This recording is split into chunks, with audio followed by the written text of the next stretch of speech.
Anjay.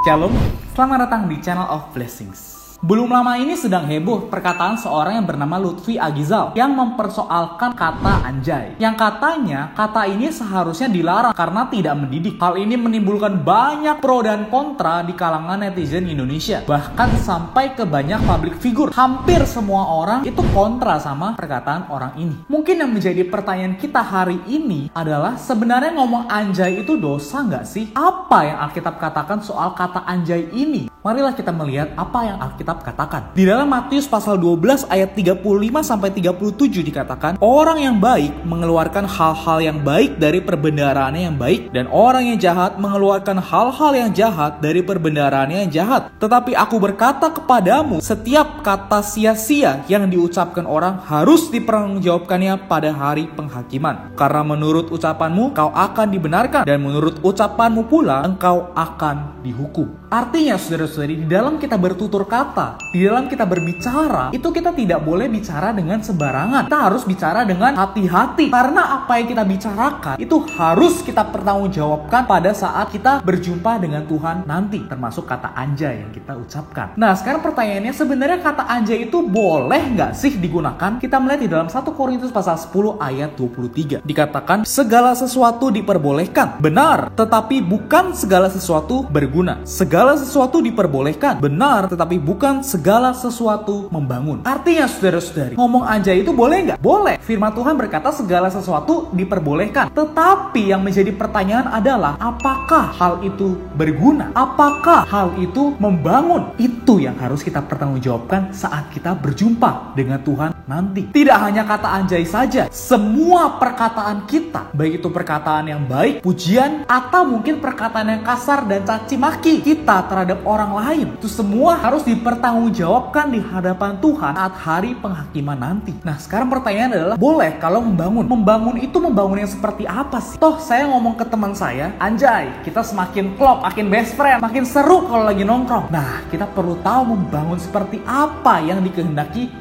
oleh Tuhan. Kita melihat dalam Efesus pasal 4 ayat yang ke-29. Dikatakan, janganlah ada perkataan kotor keluar dari mulutmu, tetapi pakailah perkataan yang baik untuk membangun di mana perlu, supaya mereka yang mendengarnya beroleh kasih karunia. Saudara-saudari, perkataan yang membangun adalah perkataan yang membuat orang yang mendengarnya beroleh kasih karunia. Apa itu kasih karunia? Di dalam 2 Korintus pasal 13 ayat yang ke-13, kasih karunia berhubungan dengan Kristus. Sepanjang Alkitab, di akhir surat-surat kiriman Rasul, dia sering mengatakan kasih karunia menyertai kamu. Di akhir kitab Galatia kita melihat Paulus berkata, kasih karunia Tuhan kita Yesus Kristus menyertai roh kamu. Artinya kasih karunia ini adalah Tuhan Yesus itu sendiri. Melalui perkataan kita yang membangun, yang mana orang yang mendengar perkataan ini harus mendapatkan Kristus. Di dalam perkataan kita harus menyalurkan Kristus kepada orang yang menerima pembicaraan kita. Itu baru perkataan yang membangun, dan perkataan inilah yang dikehendaki oleh Allah. Nah, sekarang pertanyaannya adalah, bagaimana kalau misalkan saya ini sudah terbiasa ngomong kasar, kata-kata cacian, nggak cuma anjay ya, bisa aja kata-kata yang lain. Mau ngerem tuh susah banget. Lalu gimana cara saya lepas daripada kebiasaan ngomong kata-kata yang tidak membangun ini? Nah, ada satu solusi yang Tuhan Yesus berikan, yaitu di dalam Matius pasal 12 ayat yang ke-34, yang mewahyukan bahwa, hai kamu keturunan ular beludak, bagaimanakah kamu dapat mengucapkan hal-hal yang baik sedangkan kamu sendiri jahat? Karena yang diucapkan mulut meluap dari hati. Saudara-saudari, dari ayat ini kita melihat bahwa sumber perkataan dari mulut kita itu adalah hati kita. Karena itu saudara-saudari, untuk kita bisa menyampaikan perkataan-perkataan yang menyalurkan Kristus kepada orang lain, maka hati kita perlu dibereskan terlebih dahulu. Bagaimana cara membereskan hati kita? Ingat, hati kita terdiri dari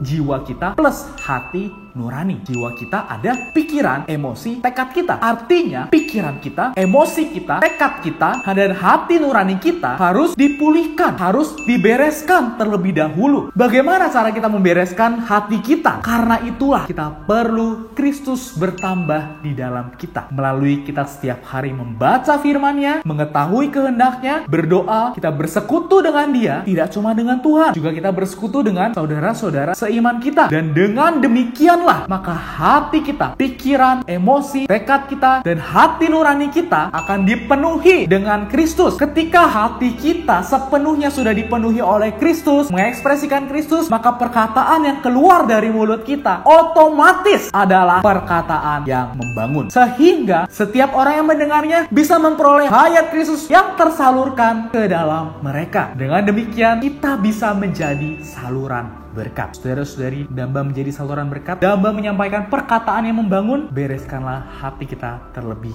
dahulu melalui kita menjaga persekutuan kita dengan Tuhan dan juga dengan saudara-saudari seiman kita. Juga mengenal firman-Nya, mengenal kehendak-Nya melalui Alkitab. Marilah kita kembali mempersembahkan diri kita, sehingga hati kita, seluruh diri kita pun bisa mengekspresikan Kristus, sehingga perkataan-perkataan yang kita ucapkan adalah perkataan yang membuat orang yang mendengar kita memperoleh kasih karunia. Amin. Marilah kita berdoa. Tuhan Yesus, terima kasih Tuhan. Terima kasih Engkau adalah kasih karunia. Tuhan, ampuni aku di dalam perkataanku. Aku kurang membicarakan perkataan yang menyalurkan diri-Mu sebagai kasih karunia kepada setiap orang yang mendengarkan aku. Tuhan, aku kembali mempersembahkan diriku kepadamu. Tuhan, dapatkanlah hatiku, dapatkanlah mulutku, bisa dipenuhi oleh diri-Mu, sehingga yang meluap dari dalam hatiku adalah perkataan-perkataan-Mu, perkataan-perkataan yang dapat memberkati orang yang mendengar aku. Tuhan Yesus, jadikanlah aku saluran berkat-Mu. Dalam nama Tuhan Yesus, aku berdoa. Amin. Saudara-saudari, terima kasih telah menonton video ini sampai habis. Jangan lupa like, comment, dan subscribe ke channel of Blessing, serta share video ini ke teman-teman, keluarga, dan kerabat Anda semua, supaya setiap orang yang Anda kenal dapat mengetahui rahasia ini. Itu bagaimana menjadi berkat melalui perkataan-perkataan kita. Amin. Tuhan Yesus memberkati.